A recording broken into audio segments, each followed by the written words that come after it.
साथियों, जय श्री कृष्ण, राधे राधे, ओम नमः शिवाय, हर हर महादेव। साथियों, जैसा कि मैंने आपको पिछले वीडियो में बताया था, यानी पिछला और अगला आप समझे होंगे। दिसंबर माह का भी बताया, पूरी साल का कंक्लूजन बताया कि पूरा वर्ष कैसा गया और कैसा आगे देकर जाने वाला है। साथियों, अब आपको दिसंबर माह में सप्ताह वाइज वर्णन करूंगा। तो ये है दिसंबर माह का पहला सप्ताह,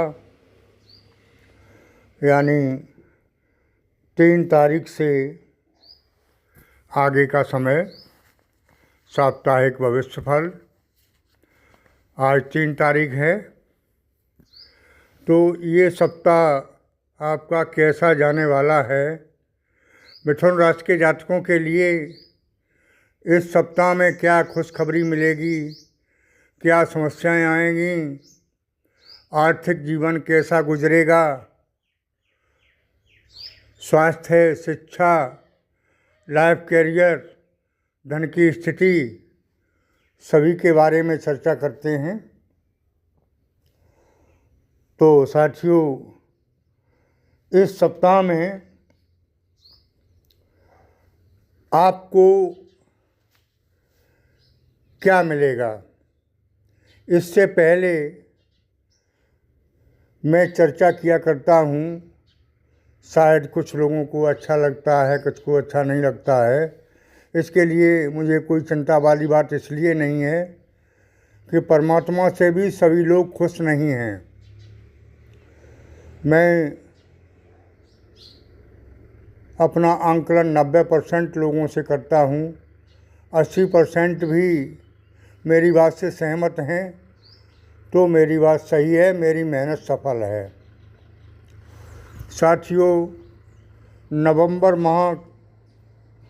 नवंबर का महीना ज़्यादा अच्छा नहीं गया। हालांकि परिवर्तन तो शुरू हो चुका है, वो स्थिति नहीं रही है जो पहले थी। नवंबर में धन की आगमन, धन की स्थिति बहुत अच्छी रही, लेकिन खर्चे इतने हुए जिससे धन की तंगी रही।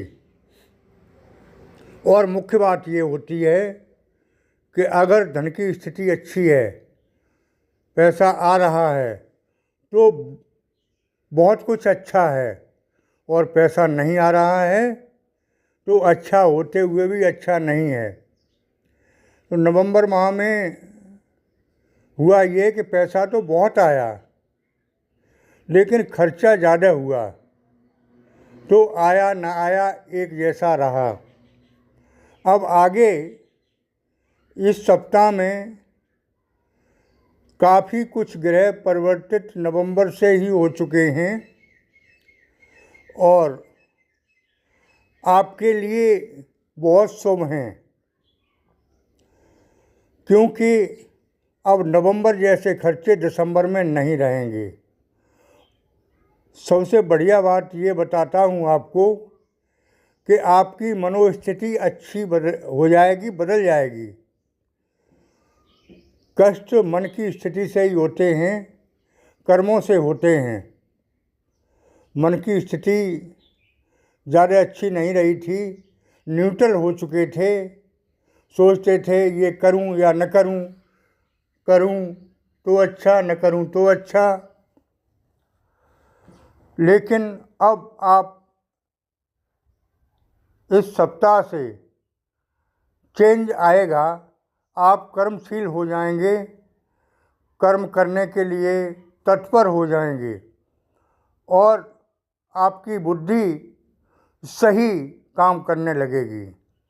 ऐसा होता है कि आदमी का मन, आदमी की बुद्धि अगर गलत दिशा में चली जाती है तो दिक्कतें आती हैं, और मन और कर्म अगर सही दिशा में चले जाते हैं तो प्रोग्रेस संभव है। साथियों, अब सब कुछ चेंज हो रहा है।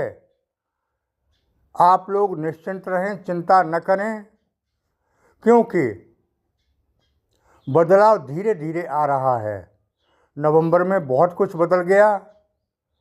आपको दिखाई देने लगा कि आगे उजाला होने वाला है। साथियों, ऐसी बात नहीं है, एक जैसा समय नहीं रहता है। परिवर्तन तो प्रकृति का नियम है, परमात्मा का नियम है, और परिवर्तन शुरू हो भी चुका है। वास्तव में धन की तंगी ने आपको बहुत परेशान किया। कर्जे से मानसिक संतुलन गड़बड़ा गया। तो अब धीरे धीरे सब कुछ सामान्य हो रहा है और इस हफ्ते में आपको बहुत कुछ परिवर्तन दिखाई देने लगेगा। हालांकि मैंने दिसंबर माह का भविष्यफल आपको पहले शॉर्ट रूप में बता दिया है, क्योंकि आप लोगों की बहुत बड़ी इच्छा थी कि आचार्य जी, क्या दिसंबर में या इस साल में कुछ बदलाव नहीं होगा। तो मैंने पहले से ही आपको सब कुछ बता दिया था, लेकिन अब सप्ताह में डिटेल से हर सप्ताह की जानकारी आपको देता रहूँगा। तो मैं बताता चलूँ कि ये सप्ताह आपके लिए चेंजेबल होगा, बदलाव लाएगा। आपकी मन की स्थिति अच्छी होगी, धन की स्थिति सुदृढ़ होती जाएगी। कर्ज उतरने के रास्ते आपको दिखाई देने लगेंगे। भले ही कर्जा ना उतरे, कर्जा धीरे धीरे उतरेगा, एकदम तो नहीं उतर जाएगा, लेकिन आपको दिखाई देने लगेगा कि कर्जा इस रास्ते से हमारा उतर जाएगा। वो रास्ताएं दिखाई देने लगेंगी जिनसे आपको बहुत कुछ शांति मिलेगी। मन स्थिर होगा, मन की स्थिति, धन की स्थिति आने से तनाव दूर होगा। घर परिवार में सुखद वातावरण रहेगा, क्योंकि अगर मन शांत है, भविष्य के बारे में उज्ज्वलता दिखाई दे रही है, तो ग्रह क्लेश भी धीरे धीरे समाप्त हो जाएंगे। साथियों, पिछले महीने में स्वास्थ्य भी ज़्यादा अच्छा नहीं रहा था। वो अब इस सप्ताह में आपका स्वास्थ्य अच्छा रहेगा। आप मानसिक, शारीरिक और आर्थिक तीनों रूप से स्वस्थ होंगे और सानंद होंगे। साथियों, आगे मैं बताना चाहूँगा कि पूरा सप्ताह आपके लिए आनंदित करने वाला रहेगा। केवल आप अपनी वाणी पर संयम रखें, अपनी वाणी से किसी को कष्ट ना दें।